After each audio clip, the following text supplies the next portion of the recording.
কোনো দোষ ত্রুটি খুঁজে পাওয়া যায় কিনা, এবং মুসলমানদের যে সমস্ত কর্মকাণ্ড, যুদ্ধের জিহাদের ভেতরকার কথাগুলো এই মুনাফিকরা মসজিদে বসে থেকে শুনতো এবং কাফেরদের কাছে গিয়ে বলতো। এদের কাজে ছিল এটা।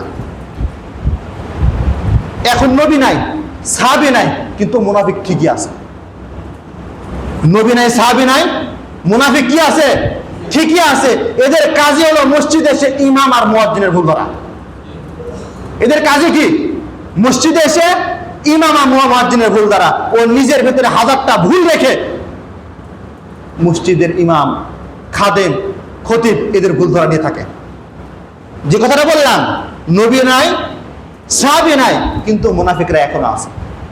যে কথাটা বলতেছে, আব্দুল্লাহ উবাইয়ের একটাই গুণ, খারাপ গুণ, সেটা কি? রাজনৈতিক জীবনে কি করে নাই? নবীকে নেতা হিসেবে মানে নাই। আমার দেশে এখনো পর্যন্ত হাজারো নেতা আছে, হাজারো মানুষ আছে যাদের কাছে ইসলামের নামাজের কথা বললে ভালো লাগে, ইসলামের যাকাতের কথা বললে ভালো লাগে, ইসলামের দান সৎকার কথা বললে ভালো লাগে, কিন্তু যখন এই নবীর জীবনের জিহাদের কথা বলবেন তখনই বলবে জঙ্গি, তখনই বলবে হুজুর মসজিদে রাজনীতি শুরু করেছে। আচ্ছা বলুন তো, মসজিদ কার? তাহলে মসজিদের চলবে কার আইনে? শুধু পৃথিবী মানুষ তৈরি করেছে, এই যে মানুষের তৈরি কার আইন দিয়ে চলবে নাকি? পৃথিবী তৈরি কার? এই পৃথিবী তৈরি কার? আপনি যেভাবে বললেন মসজিদ আল্লাহর ঘর, মসজিদ চলবে আল্লাহর নিয়মে, তাহলে পুরো পৃথিবী তৈরি করেছেন রব, তাহলে ওই রবের বাহিরের বিধানের বাইরে কোন কাজ আমি করতে পারবো? করা যাবে? হ্যাঁ? অথচ আকিমুস সালাহ, সালাতের কথা বললাম, কায়েম কথা বললাম, বিরোধিতা কেউ করলো না, কারো মনে কোনো খটকা জাগলো না, বললাম আকিমুদ্দিন। এই কথাটাও তো আল্লাহ পাকের। যখন বললাম আল্লাহ পাকের দিন প্রতিষ্ঠা করতে হবে, তখন কেন আপনি আব্দুল্লাহ বিন উবাইয়ের মতো নিজের ভেতরে ভেতরে জ্বলতে শুরু করলেন যে হুজুর কেন মসজিদে রাজনীতির কথা বলবে? একটা কথা মনে রাখবেন, যদি কোনো ব্যক্তি ইসলামী রাজনীতিকে অপছন্দ করে, ও হবে ওর নেতা হলো আব্দুল্লাহ বিন উবাই। আব্দুল্লাহ বিন উবাই যেখানে যাবে, ওর মুসল্লি হিসেবে সেও সেখানে যাবে। আব্দুল্লাহ বিন উবাইয়ের জীবনে সব ছিল, শুধু একটা ছিল না, নবীকে নেতা হিসেবে মানে নাই। যদি আপনার ভিতরে এটা থেকে থাকে, তাহলে আপনি মনে করবেন আপনার নেতা হলো আব্দুল্লাহ বিন উবাই, আপনার জায়গা জাহান্নাম। আর আল্লাহ পাক রব্বুল আলামিন কাফিরদেরকে জাহান্নামে দিবেন এই কথাটা বলছেন, কিন্তু কোন স্তরে দিবেন এটা বলেন নাই। যখন মুনাফিকদেরকে জাহান্নামে দেওয়ার কথা বলা হয়েছে, আল্লাহ পাক বলছেন ইন্নাল মুনাফিকিনা ফিদ দারকিল আসফালি মিনান নার। এই কাফেরদের, এই মুনাফিকদেরকে জাহান্নামের নিম্ন স্তরে রাখা হবে, জাহান্নামের নিম্ন স্তরে রাখা হবে। এই সমাজের অসংখ্য দল আছে যারা এখনো মুনাফিকি করতেছে।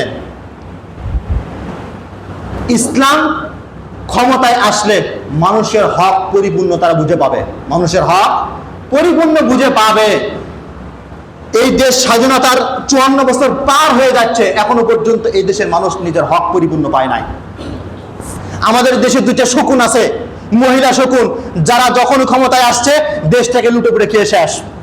1 থেকে 6 সাল পর্যন্ত যারা ছিল, বড় বেটা ছেলে তাদের আপনার বন্ধুর অ্যাকাউন্টে 20 কোটি টাকা পাচার করেছে, ছোট বেটা 14 কোটি 15 কোটি টাকা পাচার করেছে। এরপরে তারপরে যে আসলো 17 বছর পর্যন্ত সব শেষ।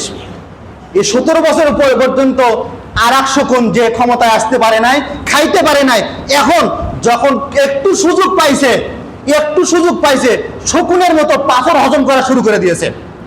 এদের হাতে যদি ক্ষমতা যায়, আগামীতে এরা পাথর কেন পুরো দেশ হজম করবে, কোন মানুষ তার ন্যায্য অধিকার ফিরে পাবে না। এখন আপনি যদি চান যে তাদের হাতে দেশটা আবার দিয়ে দেব, তাহলে এই কথা স্পষ্ট আমি এখানে বলে যাচ্ছি, লিখে রাখবেন, কোন মানুষ তার হক, তার অধিকার পরিপূর্ণ পাবে না। কারণ ক্ষমতা না আসতে পাথর হজম করতেছে, ক্ষমতায় আসলে দেশ হজম করতে সময় লাগবে না। 20 বেজে গেছে, আমি আমার কথা শেষ করলাম। যতটুকু কথাবার্তা বলা হলো, আল্লাহ পাক আমি সহ আল্লাহ পাক আমাদের সকলকেই পরিপূর্ণভাবে আমল করার তৌফিক দান করুন। এবং মুনাফিকের যে গুণ একটা বললাম, নেতা হিসেবে একজনকে আপনাকে বাছাই করতে হবে, তিনি হলো মুহাম্মদ সাল্লাল্লাহু আলাইহি সাল্লাম। তিনি ছাড়া অন্য কাউকে যদি নেতা মেনে তার পিছনে দুনিয়ার কোনো মতবাদ এই দুনিয়াতে, এই পৃথিবীতে, এই দেশে আপনি যদি প্রতিষ্ঠা করার চেষ্টা করেন, তাহলে আপনার নেতা হলো আব্দুল্লাহ বিন উবাই, সে যাবে জাহান্নামে, আপনিও তার অনুসারী হিসেবে জাহান্নাম ছাড়া অন্য কোনো ঠিকানা আপনার থাকবে না। আল্লাহ পাক আমাদেরকে মুনাফিকি চরিত্র থেকে বেঁচে থাকার তৌফিক দান করুন। যতটুকু কথাবার্তা